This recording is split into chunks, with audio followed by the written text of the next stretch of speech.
بدل څه ستونزې راپاروي. هغه کورنۍ چې خپل لوره بدل کې ورکوي او خپله لور قرباني کوي، یا هم هغه کورنۍ چې خپلوانو کې دوستي کوي، په ناچیز یا جزئي شیانو باندې د دوی ستونزې راپارول کېږي. بدل ورکول لور خور په بدل ورکول د بل زوی ته او د هغه په بدل بیرته خپل د لور په مقابل کې کول دا په اسلام کې نشته. اسلام دا منع کړی دی. پیغمبر علیه السلام وایي چې لا شغاره فی الاسلام، په اسلام کې بدل نشته، یعنی یوه ښځه د بلې ښځې په مقابل کې ورکول جواز نه لري. یکی از خانواده ها دختر خود با بچه خود بدل کرده بودن و این ازدواج تا 1 سال ادامه داشت، اما بعد از 1 سال ای به طلاق انجامید. زمان مشکلات لري د هغه په خاطر پیسې نه لري چې ورور ورکړي، خپل لور بدل کوي او خپل زوی ته دغه په بدل ښځه نیسي. خلک چې خپل لورګانې پردي خلکو ته نه ورکوي، دا خو دا ښه کار نه دی.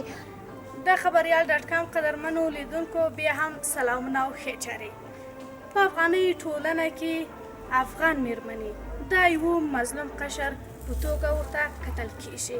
هغه حقوق چې الله جل جلاله دوی ته ورکړي، د تعلیم او پرمختګ، خو له دې سره دوی ته هم د دوهم قشر په توګه کتل کیږي. له دې سره چې هغه افغان میرمنې چې په بدل کې ورکول کیږي له کومو ستونزو او کړاوونو سره مخ کیږي.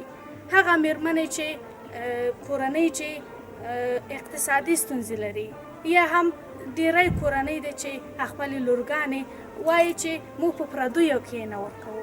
دا معنا چې موږ خپله لور خاله ته، کاکا ته یا ماما ته په بدل کې ورکوو.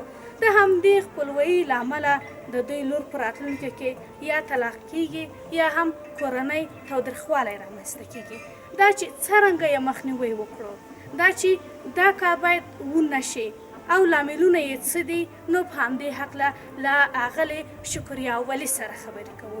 د خبریال ډاټ کام لیدونکو، تاسو ما یوازې مه پرېږدئ او له ما سره یو ځای ملتیا وکړئ. ولې ډېری کسان خپل لورګانې بدلوي او د دې نه بیا ډېری ستونزې هم په راتلونکي کې رامنځته کېږي؟ اول خو بدل په اسلام کې معنا ده، بدل ښه کار نه ده. او بدل ما مخکې وویل چې دوی اقتصادي مشکلات لري، د هغه په خاطر پیسې نه لري چې ورور ورکړي، خپل لور بدل کوي او خپل زوی ته دغه په بدل ښځه نیسي، چې دا د اقتصادي مشکلاتو له وجې کېږي. ځینې کورنۍ هم شته چې وایي زما لور به پردي کور ته نه ځي، مقابل لورې کورنۍ هم همدا خبره کوي چې زما لور باید بیګانه نه سي. دوی هم همداسې یو کار کوي چې مثلا خپله لور یا خاله ته یا بل ته یا نورو دوستانو ته په بدل کې ورکوي. ستاسو له نظره د دې قضایاو راتلونکې به څنګه یې؟ ستاسو له نظره ښه به یې که بد؟ والا داسې قضایه چې ریاست ته ثبت شوې ده، که خاله ده یا که عمه زوی ته دوی خپل لور ورکړې ده، دوی هم مشکل لري. هغه خاله هم هغه ته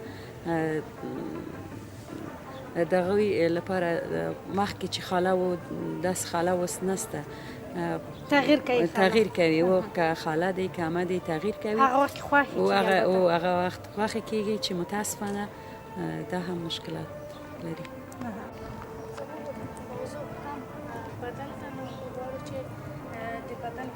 سره یو ځای خبرې وکړو. دا خبریال ډاټ کام قدرمنو لیدونکو، بدل یو نامنل شوی دود ده. له اولې ورځ چې کوژده کیږي تر اخره پورې چې دې ته لباسونه راوړي، جامې راوړي، چې له همدې نه ګیلې، جنګ و جګړې پیل کیږي. حتی تر پایه پورې چې زما خور خوشحاله ده یا زما لور خوشحاله ده، ستا نه ده خوشحاله، ستا لور هم باید خوشحاله نه واوسېږي. نو له همدې ځایه دوه کورنۍ له یو بل سره جګړه پیلوي او تاوتریخوالی رامنځته کیږي. نو تاسو له موږ سره یو ځای ملتیا وکړئ. سلامونه تاسو ته. کېدای شي د خبریال ډاټ کام قدرمنو لیدونکو ته تاسو خپل ځان معرفي کړئ. دیشه زما نوم فوزیه ده، د مدني حقوق یا فعاله یا د ښځو فعاله یم.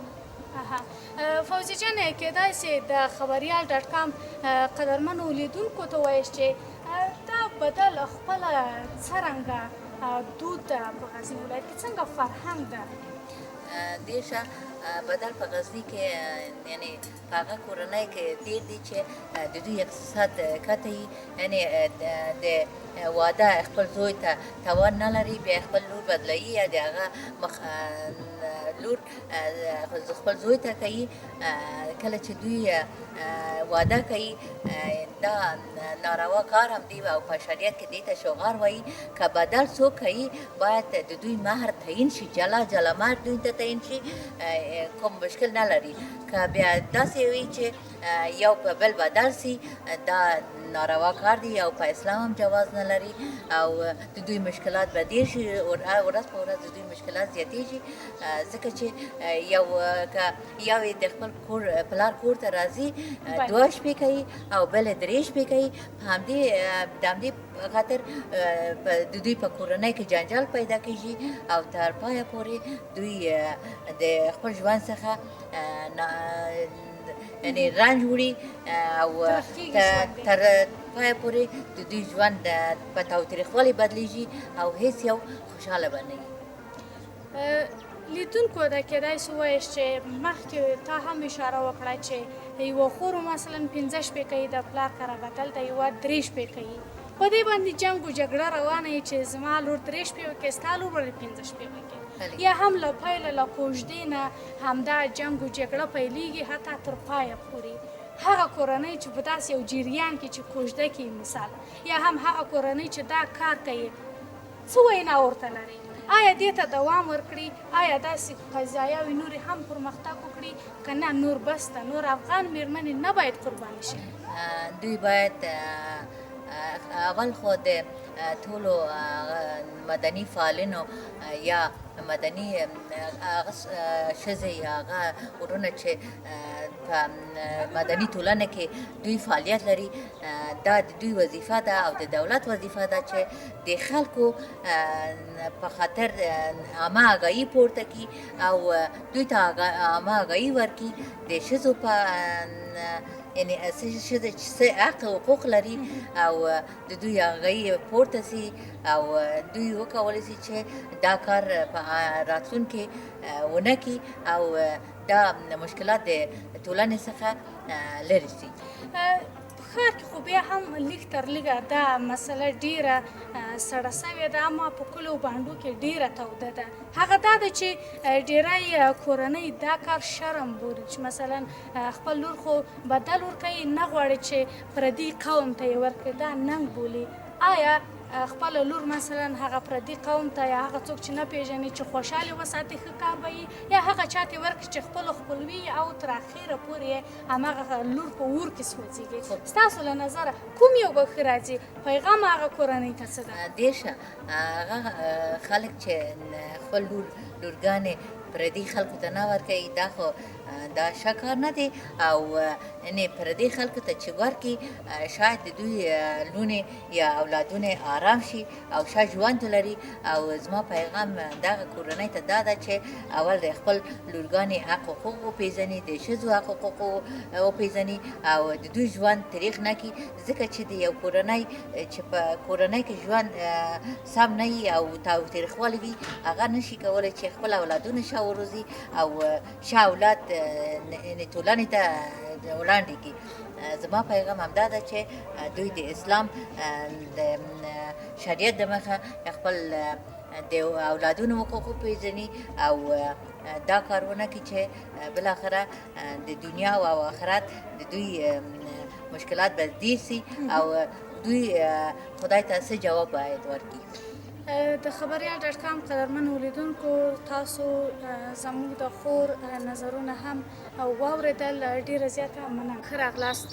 کېدای شي تاسو لیدونکو ته خپل ځان معرفي کړئ. بسم الله الرحمن الرحیم. من مهندسه عزیزی هستم، یکی از فعالان مدنی قزان در ولایت غزنی. کېدای شي ووایاست لیدونکو ته چې ولې په غزني ولایت کې ډېری کورنۍ دې ته زړه ښه کوي او دا یو فرهنګ ګرځېدلی ده چې خپله لور په بدل کې ورکړي. دلیل یې څه کېدای شي؟ به نظر شخصی خود من یکی از دلایلی که خانواده ها دختر خود بدل میکنن به بچهشون مشکلات اقتصادی میتونه باشه، به خاطر که بعضی خانواده ها نمیتونن امی گله و مهری رو که زیاد تعیین میشه و یا همه کم باشه، بعضی اقتصادشان ندارن که اما مهرش تعیین بکنن یا تهیه بکنن و به می خاطر است که میگیرن دختر خود بدل میکنن و در مقابل به بچهشون زن میگیرن. و دلیل دیگرش میتونه این باشه که بعضی از خانواده ها یک رسم رواج دارن که رسم رواج تقریبا غلط است، به خاطر که میگن که باید دختر مو بیگانه نشه و این به می مردمایی که مثلا با ایشان رابط و اقاربشان نیست به اونا نمیده و میگه که باید به بچه خاله، بچه عمه، بچه ماما و همین نزدیکای خود بتن و همین باعث از این میشه که در اوایل روابط از اینا خوب می باشه، اما در مرور زمان روابط اینا سرد میشه، به خاطر که همون خالی که یک روز خالی شیرینی می باشه یک روز میشه خوشویی از خواهی سوی خوشویی از میشه و باعث مشکلات زیاد میگرده و همچنان این مشکلات آهسته آهسته زیادتر شده به جنگ و جدل تبدیل میشه و لطکوب هم میشه و بالاخره پایانش میشه به طلاق انجام. داسې یو خاطره یا د سترګو لیدلی حال تاسو لرئ چې داسې قضایاو سره تاسې مخ شوي یاست چې کورنۍ خپله لور په بدل کې ورکړي او تاسو د هغې تاوتریخوالی لیدلی او د خبریال ډاټ کام قدرمنو لیدونکو سره دا خبرې شریک کړئ؟ گرچه در بین شهر این وقایع کم اتفاق میفته، اما در ولسوالی ها ما میتونیم بیشتر شاهد از این گپا باشیم و یکی از وقایعی که من شاهد از این بودم، یکی از خانواده ها دختر خود با بچه خود بدل کرده بودن و این ازدواج تا 1 سال ادامه داشت، اما بعد از 1 سال این به طلاق انجامید.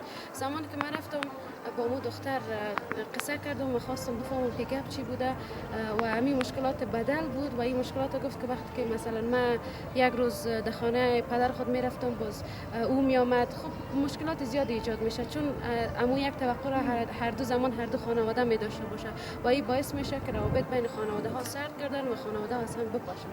هغه کورنۍ چې داسې کارونو ته مخ کوي یا خپل لور په خپلوانو کې یا هم اقتصاد ضعیف ته خپل لور بدل کوي، دې کورنیو ته ستاسو خبرې څه دي چې آیا دا کار وکړي که نه؟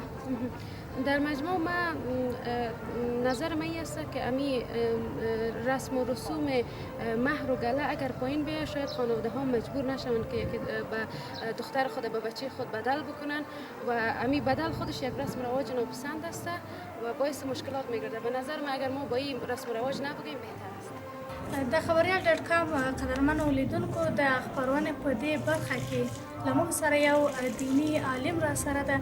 تاسو د خبریال ډاټ کام لیدونکو ته خپل ځان وپېژنئ. زما نوم مولوي محمد عبدالباري حقاني د غزني د ولایت او د دیني علماو له جملې څخه. مولوي صاحب کېدای سي لیدونکو ته ووایاست چې بدل په اسلام کې څرنګه ده، آیا جواز لري او که نه؟